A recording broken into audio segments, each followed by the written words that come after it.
Hi friends, నమస్తే అండి. నేను మీ Shirisha. Welcome to our channel wonderful women. Friends, ఇవాళ వీడియోలో మష్రూమ్ మసాలా కర్రీని చాలా టేస్టీగా ఎలా చేసుకోవచ్చో చూద్దాం. మీకు ఈ మష్రూమ్ కర్రీని రోజు సింపుల్ ప్రాసెస్ లో సేమ్ రెస్టారెంట్ టేస్ట్ తో వచ్చే విధానం చూపిస్తాను. ట్రస్ట్ మీ, దీని టేస్ట్ చాలా బాగుంటుందండి. తప్పకుండా ఈ వీడియో చూసిన తర్వాత మీరు కూడా ఒకసారి ఇలా ట్రై చేసి చూడండి. మీ అందరికీ కూడా చాలా బాగా నచ్చుతుంది. నేను ఇక్కడ కర్రీ కోసం సుమారుగా 200 గ్రాముల వరకు మష్రూమ్స్ ని తీసుకున్నానండి. ఇలా ప్యాకెట్స్ లో దొరుకుతాయి కదా, ఆ మష్రూమ్స్ ని తీసుకున్నాను. అయితే మష్రూమ్ కి డస్ట్ ఉంటుంది, లేదంటే కెమికల్స్ కానీ ఉండొచ్చు కదా.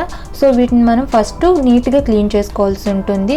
సో వీటిని ఎలా క్లీన్ చేసుకోవాలో ఆ క్లీనింగ్ ప్రాసెస్ ని కూడా నేను ఇప్పుడు మీకు చూపిస్తాను. అలాగే మష్రూమ్స్ ని తీసుకునేటప్పుడు కూడా సాధ్యమైనంత వరకు ఫ్రెష్ గా ఉన్న వాటిని ఎంచుకోండి. అయితే మష్రూమ్స్ ఫ్రెష్ గా ఉన్నాయో లేవో ఎలా తెలుస్తాయంటే, మష్రూమ్ వెనక వైపున ఇలా కాడలా ఉంది చూసారా, అక్కడ చుట్టూ క్లోజ్ అయిపోయింది చూసారా, ఇలా క్లోజ్ గా ఉంటే మనకి ఫ్రెష్ అని అర్థం. అలా కాకుండా ఇక్కడ గ్యాప్ ఎక్కువ వచ్చేసింది అనుకోండి, అవి కొంచెం నిలువ ఉన్నాయని అర్థం. సో చూసుకుని ఇలా క్లోజ్ గా ఉన్న మష్రూమ్స్ ని ఎంచుకోండి. ఇప్పుడు ఒక చాకుని తీసుకుని షార్ప్ గా ఉన్న వైపు నుంచి కాకుండా దాన్ని వెనక్కి తిప్పుకొని మష్రూమ్ కాడ దగ్గర నుంచి ఇక్కడ చూపిస్తున్న విధంగా దానిపైన ఉన్న లేయర్ ని నెమ్మదిగా లాగుతూ తీసేయండి. చాకుకి షార్ప్ గా ఉన్న వైపు నుంచి మాత్రం పై లేయర్ ని తీయద్దండి.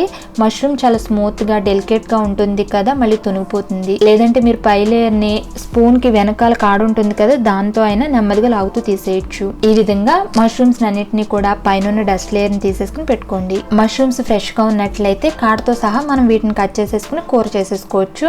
లేదంటే కాడ తీసేయండి, అది సరిగ్గా ఉడకదు మళ్ళీ. నేను ఇక్కడ తీసుకున్నవి చాలా లేతగా ఉన్నాయి కాబట్టి నేను కాడతో సహా వీటిని కట్ చేసేసుకుంటున్నాను. కాడ దగ్గర కొంచెం పాటు తీసేసి మష్రూమ్ సైజుని బట్టి 2 లేదా 4 ముక్కలుగా కట్ చేసుకోండి. మరి చిన్న ముక్కలుగా మాత్రం కట్ చేయొద్దండి, కొంచెం పెద్ద ముక్కలుగానే కట్ చేసుకోండి.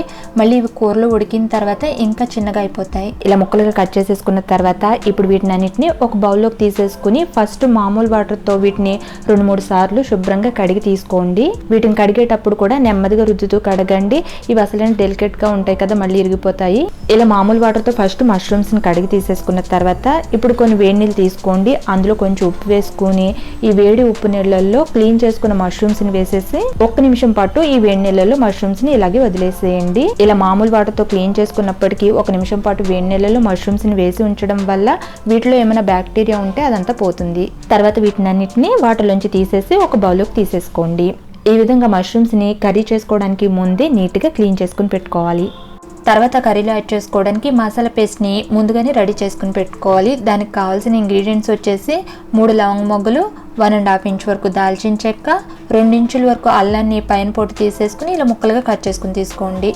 అలాగే 6 నుండి 8 వరకు పొట్టు తీసుకుని వెల్లుల్లి రెబ్బలు, 1 టేబుల్ స్పూన్ ధనియాలు, కొంచెం పచ్చి కొబ్బరి తీసుకోండి, లేదంటే ఎండు కొబ్బరినైనా తీసుకోండి. అలాగే ఒక 10 వరకు జీడిపప్పులు తీసుకోండి. ఇప్పుడు వీటిని అన్నింటినీ కూడా ఒక మిక్సీ జార్లోకి తీసేసుకోండి. ఇలా మిక్సీ జార్లోకి వీటిని అన్నింటినీ తీసేసుకున్న తర్వాత ఇప్పుడు ఇందులో తగినంత వాటర్ని వేసుకుని వీటిని అన్నింటినీ కూడా చాలా మెత్తని పేస్ట్ లాగా గ్రైండ్ చేసుకుని తీసుకోవాలి. మనం మసాలా పేస్ట్ ని ఎంత మెత్తగా గ్రైండ్ చేసుకుంటే మనకి గ్రేవీ టెక్స్చర్ అనేది అంత స్మూత్ గా వస్తుంది.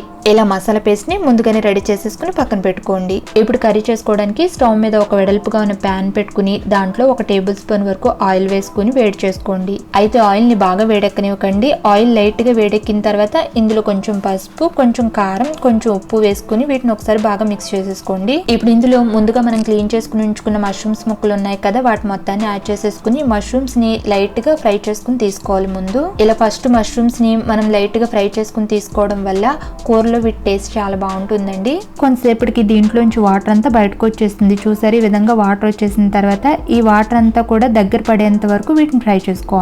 చూడండి, మష్రూమ్స్ లోంచి వచ్చిన వాటర్ అంతా కూడా ఇలా తగ్గిపోయిన తర్వాత ఇప్పుడు వీటిని అన్నిటిని ఒక ప్లేట్ లోకి తీసేసుకోండి. ఇలా మష్రూమ్స్ ముక్కల్ని ముందుగా లైట్ గా ఫ్రై చేసేసుకుని పక్కన పెట్టుకోండి. ఇప్పుడు ఇదే పెన్ లో ఇంకొంచెం ఆయిల్ మిగిలింది కదా, సో దీంట్లోనే ఇంకొక టేబుల్ స్పూన్ ఆయిల్ వేసుకుని వేడి చేసుకోండి. ఆయిల్ బాగా వేడెక్కిన తర్వాత ఇందులో ఒక 1/2 టీ స్పూన్ జీలకర్ర వేసుకుని ఫ్రై చేసుకోండి. జీలకర్ర ఫ్రై అయిన తర్వాత ఇందులో ఒక మీడియం సైజ్ ఉల్లిపాయని ఇలా చిన్న ముక్కలుగా కట్ చేసుకుని వేసుకోండి. అలాగే 2 పచ్చిమిర్చిని ఇలా చీలికలుగా కట్ చేసుకుని వేసుకుని కొంచెం కరివేపాకు కూడా వేసుకుని వీటిని అన్నిటిని బాగా కలుపుతూ ఉల్లిపాయల్ని కొంచెం బాగా ఫ్రై చేసుకోండి. ఉల్లిపాయలు చూడండి ఈ విధంగా కొంచెం ఎక్కువ వేపు వచ్చేంత వరకు ఫ్రై చేసుకోవాలి. ఇలా ఉల్లిపాయలు ఫ్రై చేసేసుకున్న తర్వాత ఇప్పుడు 2 మీడియం సైజు టమాటాలని ఇలా ముక్కలుగా కట్ చేసుకుని వేసుకుని ఈ టమాటాలని ఒకసారి బాగా మిక్స్ చేస్తూ కలిపేసుకున్న తర్వాత దీని మీద మూత పెట్టి టమాటాలు సాఫ్ట్గా అయ్యేంత వరకు మగ్గించుకోండి. ఇలా మూత పెట్టి ఒక 2 నిమిషాలు టమాటాలను కుక్ చేసేటప్పటికి టమాటా చూడండి ఇలా సాఫ్ట్గా ఉడికిపోతుంది. ఇప్పుడు వీటినన్నిటిని గరిటతో ఒకసారి బాగా మ్యాష్ చేసుకోండి. ఈ విధంగా మనకి ఇదంతా కూడా స్మూత్ పేస్ట్ లాగా అయిపోతుంది. ఇప్పుడు ఇందులో ముందుగా మనం గ్రైండ్ చేసుకుని ఉంచుకున్నాం కదా మసాలా పేస్ట్ని, దాని మొత్తాన్ని యాడ్ చేసేసుకోండి. ఇలా మసాలా పేస్ట్ని మొత్తాన్ని ఇందులో యాడ్ చేసేసిన తర్వాత ఇప్పుడు ఇందులో 1/2 టీ స్పూన్ పసుపు, 1 టీ స్పూన్ కారం, 1 teaspoon garam masala, 1 teaspoon salt లేదా టేస్ట్కి సరిపడా సాల్ట్ వేసుకుని ఇవన్నీ కూడా ఇందులో మిక్స్ అయ్యేటట్లు బాగా కలుపుతూ మసాలాలో ఉన్న పచ్చివాసన పోయేంత వరకు మసాలాని బాగా ఫ్రై చేసుకోవాలి. చూడండి మసాలా పేస్ట్ లోంచి ఆయిల్ ఇలా పైకి తేలేంత వరకు దీన్ని ఫ్రై చేసుకోవాలి. ఇలా దీన్ని ఫ్రై చేసేసుకున్న తర్వాత ఇప్పుడు ఇందులో మనం ముందుగా ఫ్రై చేసుకుని ఉంచుకున్నాం కదా మష్రూమ్ ముక్కలు, వాటిని మొత్తాన్ని యాడ్ చేసేసుకోవాలి. మష్రూమ్స్ని ఇలా దీంట్లో యాడ్ చేసేసిన తర్వాత ఈ మసాలా పేస్ట్ అంతా కూడా మష్రూమ్స్కి పట్టేటట్లు బాగా మిక్స్ చేసేసుకున్న తర్వాత దీని మీద మూత పెట్టి 1 నిమిషం పాటు మగ్గించుకోండి ముక్కల్ని. ఇలా ముక్కల్ని లైట్గా మగ్గించి తీసుకున్న తర్వాత ఇప్పుడు ఇందులో 1 గ్లాసు వాటర్ని యాడ్ చేసుకోండి. మీకు గ్రేవీ ఏ కన్సిస్టెన్సీలో కావాలో దానికి తగ్గట్టుగా వాటర్ని చూసుకుని యాడ్ చేసుకోండి. ఇప్పుడు ఇందులో మీ దగ్గర ఉంటే కనుక కొంచెం కసూరి మెతిని తీసుకుని చేత్తో బాగా నలుపుతూ దీంట్లో యాడ్ చేసుకోండి. కర్రీకి మంచి ఫ్లేవర్ వస్తుంది. ఇదంతా కూడా ఇందులో మిక్స్ అయ్యేటట్లు ఒకసారి బాగా మిక్స్ చేసేసుకుని మళ్ళీ దీని మీద మూత పెట్టి మరొక 2 నిమిషాలు దీంట్లోంచి ఆయిల్ పైకి తేలేంత వరకు దీన్ని ఉడికించుకోవాలి. ఇలా 2 నిమిషాల పాటు మూత పెట్టుకుని ఉడికించేటప్పటికి ఆయిల్ అంతా చూడండి పైకి తేలిపోయింది. ఇప్పుడు ఇంకా మనకి కర్రీ రెడీ అయిపోయినట్లే. చూడడానికి చాలా బాగుంది కదా, టేస్ట్ కూడా చాలా బాగుంటుందండి. గ్రేవీ కన్సిస్టెన్సీ కూడా చూడండి ఈ విధంగా ఉండేటట్లు చూసుకోండి. మళ్ళీ ఇది చల్లారితే ఇంకొంచెం దగ్గర పడిపోతుంది.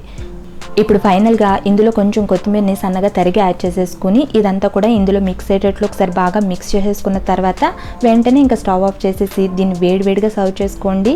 దీన్ని ప్లెయిన్ ఫ్రైడ్ రైస్తో తీసుకుంటే బాగుంటుంది, లేదంటే రోటీ పుల్కా చపాతీ లేదంటే మామూలు రైస్తో తిన్నా కూడా చాలా బాగుంటుంది.